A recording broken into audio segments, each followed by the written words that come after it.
Hi guys, ladies and gentlemen, my friends, my followers. Today guys, we're too excited to do an unforgettable experience, no? Another experience of my life na maka-travel punta outside the country.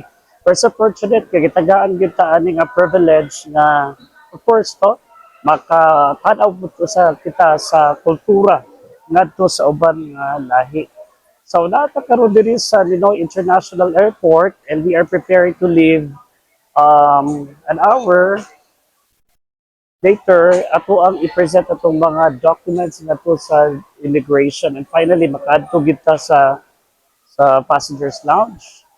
So busy kay the area na diri tanan ang mga international flights. So thank God dili ta solo karon natin travel buddies. Salamat ko sa Ginoo gikuyo ko nila no.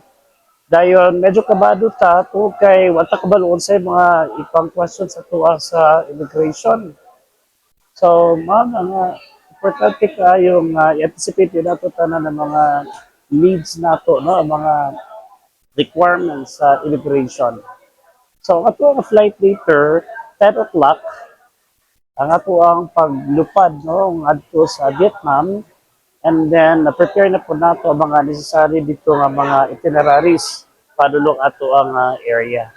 So, join me guys, be with me as we travel, explore Vietnam. No? Ang kanang Vietnam, particularly the Ho Chi Minh City, dayon formerly Saigon. So, pare-pareha sila ngadto sa Filipino, ato Filipino kultura, pero of course, naagid distinctions ana. As we all know nga ang Saigon or Ho Chi Minh City, diha gyud nagig ang World War no, at pakitabo sa una sa mga Americans na wala gyud na evade ang Vietnam. Kaya dahil strategy ang mga Vietnamese, no? So again, guys, please join me in our trip, and I will take you there. Please pray for our trip going to Ho Chi Minh City. Thank you so much, and God bless us all.